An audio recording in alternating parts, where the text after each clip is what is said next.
interrupt this program to bring you Courage, the Cowardly Dog Month. Whole month of Courage, the Cowardly Dog. First appearing in 1996, it was picked up by Cartoon Network, who work in the middle of Burbank, and directed by cartoonist John Dilworth. Though many years have passed since the original air date, it's now time for Zack to celebrate this great show. Well, old sport, what do you think? Me. Hey guys, Zack here, and welcome back to Courage Month. So, today's episodes we're going to be reviewing are Katz Under The Sea and Curtain of Cruelty, so let's get into both of those.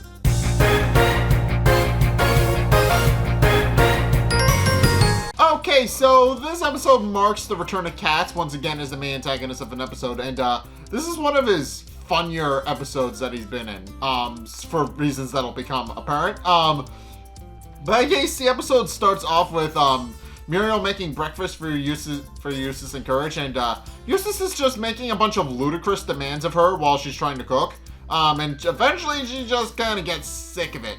He's just kind of constantly making demands of her to make bacon, make a whole bunch of other things, floss his toes, a bunch of other things that she's kind of just, she kind of just feels a little bit overworked and becomes frustrated with him. At which point she decides to turn on the radio to relax and actually hears an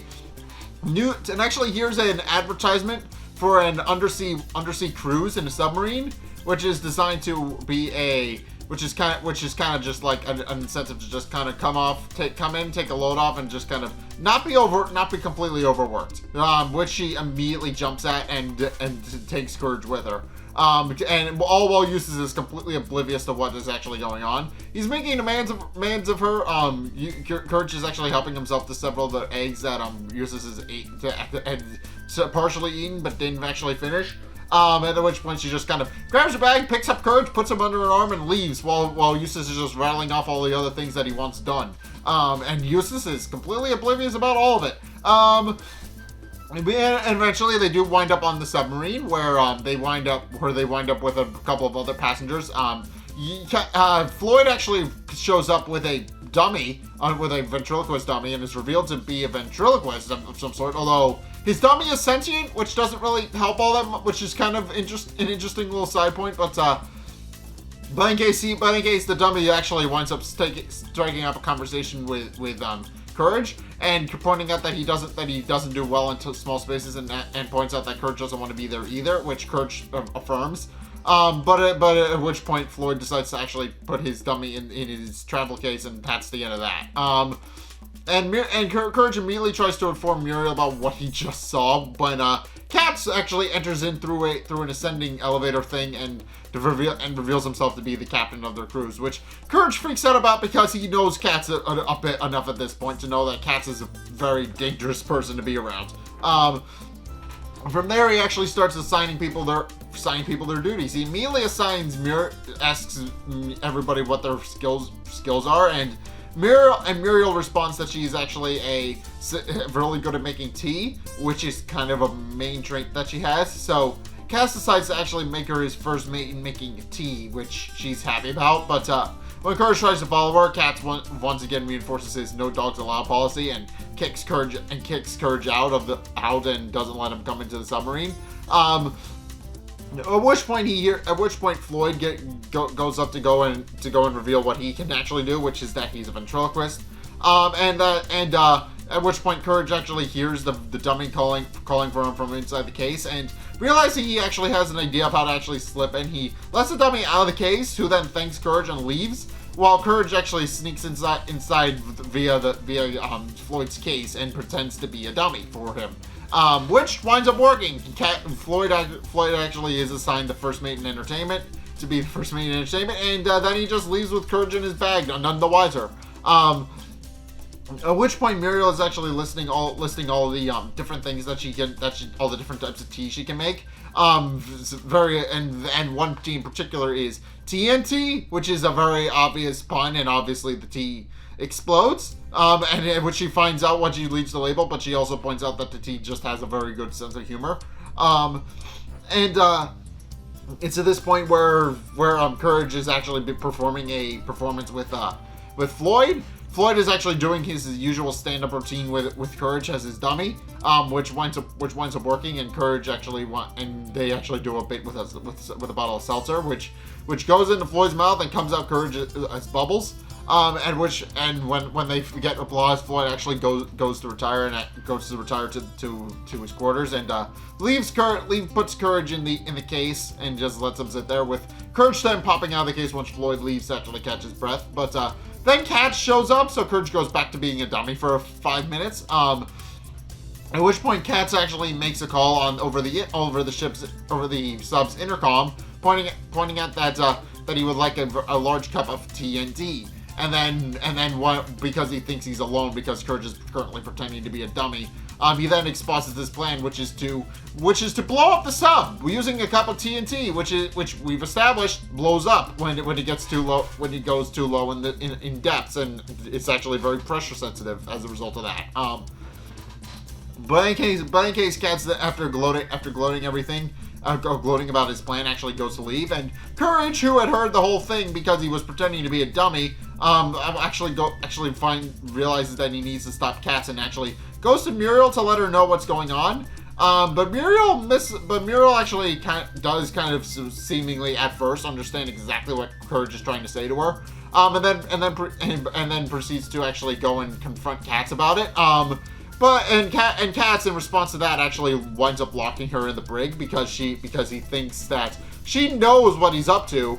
But in actuality, it was just that she feels like the tea had gone bad and didn't taste very good. So she tried to tell Katz about that. But Katz then proceeds to actually exposit his entire plan, which is to blow up the stub, ruin undersea travel forever, and then make it so that he has no other competition and his own sub company can actually take off, which she points out is a little bit extreme, but he merely pockets the key to her cell and leaves, laughing to himself. At which point Courage walks in the room, and Muriel immediately points out that Courage needs to go get help, and that if Katz actually succeeds his plan, the sub is actually going to blow up with everybody in it. And Courage tries to actually gnaw her out of her cell by biting on the bars, but because they're metal, he actually winds up breaking his teeth. So she tells him to just go get help. So he actually tries to find a way to actually get some help, and eventually finds his way in the torpedo section of the ship, which is responsible for firing the torpedoes. And he winds up setting the torpedoes off and actually climbs into one of the chutes to actually go topside to actually find somebody to help. And in actuality, he winds up landing in front of the Pentagon, or rather, which is renamed the Pentagon with an E. And winds up running into the banana suit dealer, who is revealed to actually be a recurring character now, and he shows up outside the Pentagon peddling government secrets, which Courage points out isn't really helpful. And at which point he actually notices the Nowhere newsman, who is currently reporting on said secrets being stolen. And also the banana suit dealer offers him some government secrets, which Courage points out doesn't seem like it'll actually help. At which point he goes inside the Pentagon and tries to tell the general and his lieutenant about what's going on, but they're too busy one-upping each other and think he's talking about the pizza, so they don't really help all that much. They're just kind of one-upping each other like they normally do in all their appearances, but they're kind of waiting for a pizza, which they think Courage is supposed to deliver, but Courage isn't the pizza guy, so he decides to stop wasting his time and leaves. At which point he realizes that he can actually use the Nowhere newsman to his advantage, so he picks up the Nowhere newsman, carries him on his back, and proceeds to go back to the sub, which Floyd opens the door, the sub floods for a bit, and as Courage and the Nowhere newsman come flying into the sub, and Floyd closes the door completely and 100% confused as to what just transpired. At which point Courage then brings the Nowhere newsman to Muriel, who starts making a report about it, which does wind up getting the wider news out that the sub is going to blow up, and that Katz is responsible. And the general is a bit unconcerned about it, because as he points out, he authorized that tea. But is a little bit worried that the word is going to get out that if he authorizes the tea, that it'll cause mass panic. But then his lieutenant points out that he already authorized the tea, so they need to cause some damage control, which just involves the general dropping a weight on the lieutenant's head, and that's all they do with that. At which point, Katz then proceeds to prepare to leave the submarine, since he's preparing to send it to the deep bottom and blow it up. And at which point, Courage shows up and tries to confront him and stops the ship from going deeper. At which point, Katz realizes that Courage isn't actually a dummy, and the two proceed to fight a little bit. While Katz trying to make the sub go deeper so that it blows up, with Courage trying to stop the sub from blowing up. And in the process, the two start wrestling over the keys that Courage is trying to get for Muriel's cell. And he does manage to successfully get the keys away from Katz, but in the process, he accidentally breaks the lever that causes the sub to go deep and explode. With Katz then thanking Courage for his help, and then proceeds to open one of the hatches and leaves, which causes the sub to flood. And Katz winds up into the deeper ocean victorious, but then he winds up getting eaten by a shark, and that's the last we see of him. He winds up getting eaten by a shark and trying to tell the shark to let him out because he doesn't taste good. So yeah, Katz just winds up getting eaten by a shark. At which point, Courage, now armed with the key, but realizing the sub is going to explode, then proceeds to go back to Muriel's cell and lets her out when they rejoin with the rest of the passengers. And in the process, Floyd winds up panicking because the sub is now flooding. So he opens up one of the valves, which causes the back of the sub to open, which only causes them to sink faster. At which point, Muriel wonders what they're supposed to do and how they're going to get out of it. But then Floyd's seltzer bottle floats by, and Courage, remembering their bit from earlier, decides to drink some of the seltzer, which in turn causes him to burp up bubbles that cause everybody to return to the surface, and then the sub explodes with nobody in it. And now that everybody's gotten to safety, Muriel points out that he's successfully saved everyone, except for Katz, who, as we mentioned, has gotten eaten by a shark and is currently arguing with it to let him out because he doesn't taste good. And now that everything is back to normal, Muriel and Courage wind up going back to the farmhouse, where Muriel is still working to make use of his breakfast, which apparently he didn't even notice they were gone. At which point, another advertisement for yet another deep undersea cruise comes on, and Courage decides to blast the radio with a small little boat that he has. And just kind of puts an end to that so that they don't wind up going through the same thing again. So yeah, this episode is interesting, and that's kind of one of Katz's more comical appearances, and that Katz's episodes are normally a lot more serious and straightforward, but this episode just opens up with a bunch of jokes and just has a bunch of recurring jokes from the series that wind up kind of undermining Katz's whole serious shtick. And then he winds up getting eaten by a shark in his final moments of the episode. So yeah, overall, this is just a really funny episode that kind of undermines the fact that Katz is supposed to be this serious antagonist, because this episode is anything but serious, which is kind of funny. But yeah, this episode just kind of showcases Katz just kind of in his least serious in appearance, and it's kind of funny because of that. It kind of just does Just exists, and it has one of the more serious antagonists of the series and one of the least serious episodes of the series, which just works really well. But in any case, that's my review of that episode. Onward to the next one.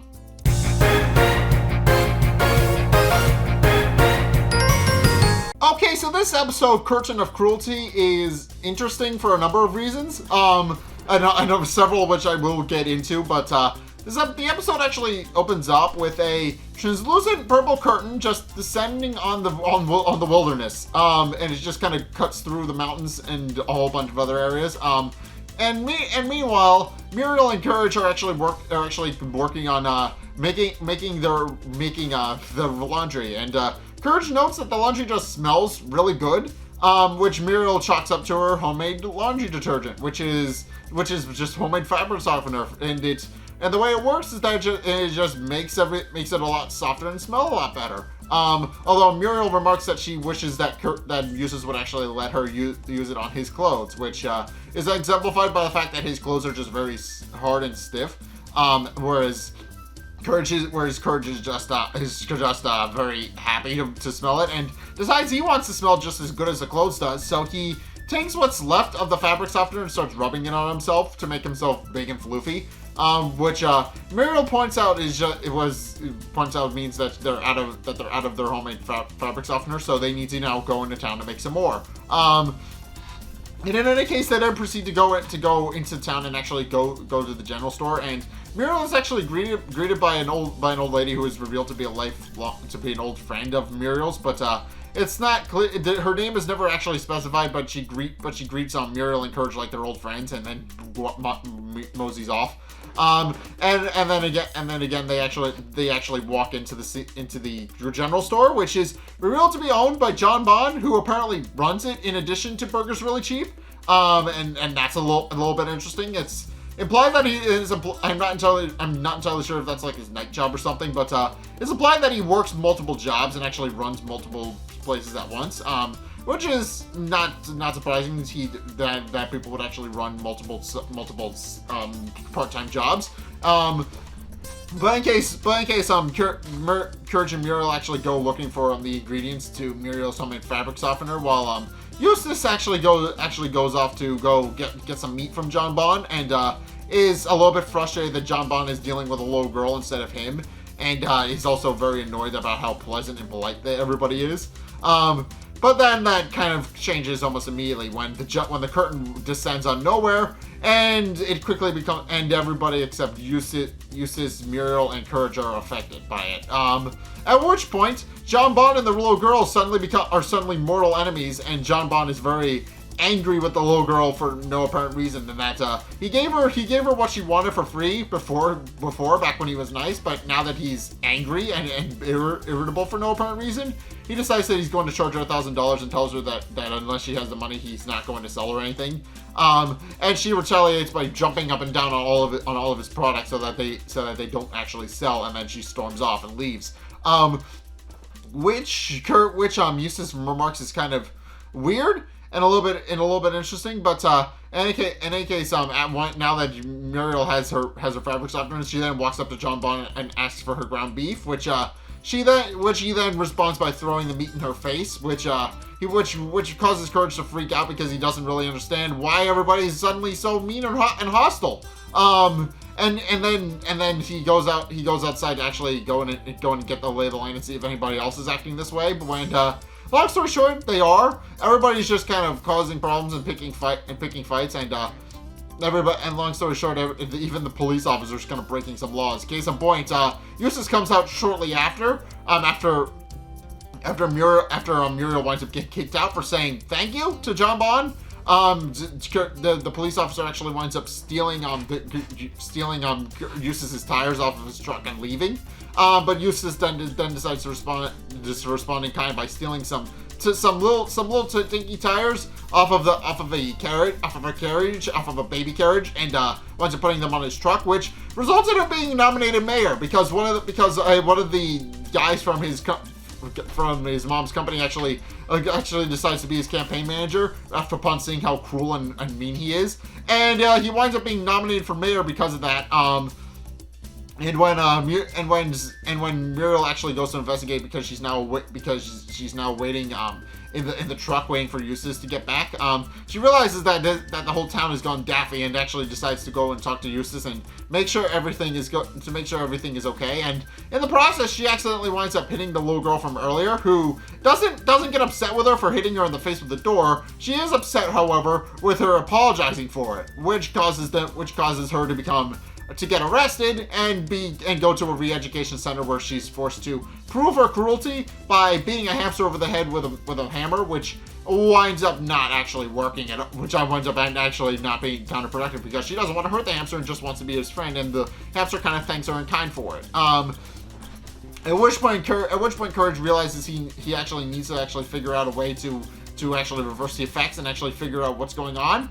And in the process actually shows some sympathy toward Muriel, which the town immediately goes a little bit hog wild over, and then sends Eustace to actually go and capture him. With Eustace fully agreeing because he gets the ground beef he was after, so he decides to actually go after Courage and actually catch him in a net. So Courage is forced to flee town and not be re-educated. And in the process, he winds up in the wilderness outside of town. and spies a goat chewing on some grass, and subsequently figures out what's actually going on with the town, which is that the large purple current actually descends upon the goat, and he winds up becoming very vicious and attacks the bush for no reason. And then he sees it retreat inside a secret lab on top of a cliff, so he goes to investigate, and then we find out that the main antagonist of the episode is Floyd. So apparently Floyd is just a mean-spirited person deep down, and that it all came out in one go here. Because he created the titular curtain of cruelty, or the cruelty curtain as he calls it, to make everyone as mean and irritable as he is. At which point he realizes that Courage has actually slipped in while the curtain was out, and realizing that that he needs to actually make sure Courage doesn't actually interfere with his plans. He uses his cruelty curtain on Courage, but Courage is completely unaffected, with Floyd wondering what makes him different. And then Courage realizes it's just the fabric softener that he poured all over his fur. He's now soft and lovable, and he's unable to be affected by the curtain of cruelty. At which point Floyd points out that that's unacceptable and becomes annoyed with Courage, and at which point Courage pulls out the fabric softener ingredients, and Floyd kind of mocks him a little bit, pointing out that those measly ingredients aren't going to do jack to his curtain of cruelty. At which point he hears a knock on the door, and Eustace has since come to the door to actually demand Courage away from him. And with Floyd and Eustace actually fighting with one another. At which point Courage decides to use this opportunity to put the ingredients for Muriel's fabric softener in the machine, which causes the curtain to turn blue instead of purple. And then at which point Courage turns it on, and Floyd tries to strangle him a little bit for messing with his machine, but then he winds up getting hit by the curtain, and his mood completely changes. He winds up becoming a nice, pleasant to be around person, pointing out that he likes the way he feels. He likes the softness of his clothes and the softness of his hair. And wonders if everybody and wonders if he can make everybody else feel this way. Also, Eustace gets hit full blast by the curtain as well, but he's unaffected because he's just this is just another recurring bit where he winds up getting being unaffected by something that is supposed to make people feel a different way. He refers with Dr. Zealous and his cannonballs, and now here with Floyd and his curtain. Which, so Eustace is just kind of unaffected because he's just a bitter, miserable person in general, and no amount of science mumbo jumbo is going to fix that. But in case Floyd decides that he's going to actually share his newfound look on life with the rest of the town, and uses his curtain to actually make everybody feel back to normal, and even a little better than they were before. Everybody winds up being a lot more pleasant and nice to be around.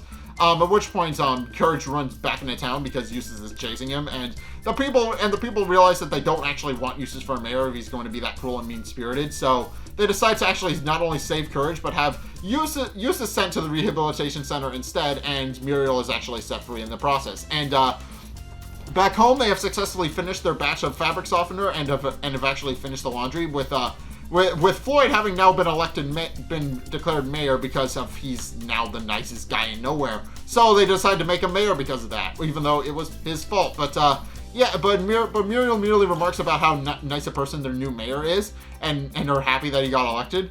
At which point, but then they also remark that they hope Eustace actually gets home soon, and it's revealed, and Eustace is actually winds up being the exact opposite situation as Eustace was, where he's asked to actually cuddle up to the hamster who no longer wants to be his friend and actually beats him with a hammer off screen. So yeah, this episode is interesting for a number of reasons. First and foremost, Floyd winds up being the antagonist for the only time in this episode, which is weird and interesting. But then also you got the fact that John Bond works multiple jobs. You got a couple of characters who kind of greet Muriel like they're old friends, because we actually do not see Muriel Muriel and Eustace and the Bags just go into town very often. So yeah, the fact that they are old friends is it's a small detail, but one that is greatly appreciated. And then finally, and then just in general, is the fact that once again we have no real confirmation that the mayor of nowhere actually exists, because again,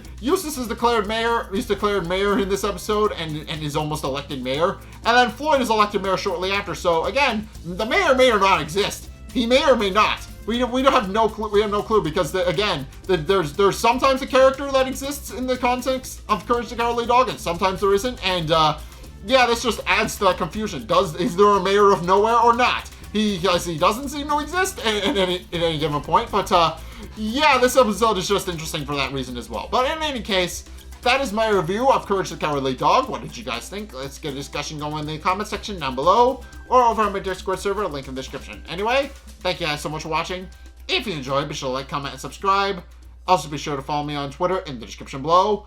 Be sure to check out my Patreon if you want to help support the show. It's only a couple bucks a month. It does really help me out, and you guys get access to a bunch of cool perks. I'm always saying thanks. So be sure to check those out in the description below as well, especially since I'm making a rather big project of this, and I would like to make more of these. So just go check that out. And finally, if you want to see more content from me, there's actually 2 ways you can do that. One is by checking out my Twitch down in the description. I stream every Sunday, 2:30 Eastern Standard Time, and we're actually closing in on the grand finale of Courage Month. So make sure you go follow me over there so you don't miss that. We're going to be doing it. We're going on the next Sunday. We're actually going to be watching we're actually going to be watching the movie live together. So be sure to go check that out. Link is down in the description. Be sure to follow me so you do not miss that, because that is going to be an important thing. But in any case, and also the other way you can actually support me is by checking out the videos linked in the end screen. The top video is the most recent one. It may or may not be this one, whereas the bottom video is the video recommended to you based on what you've already seen. So, and also they may or may not be Courage related because Courage Month. But in any case, go check both of those videos out. But in any case, thank you guys so much for watching. And until next time, I will see you guys in the next video. Peace!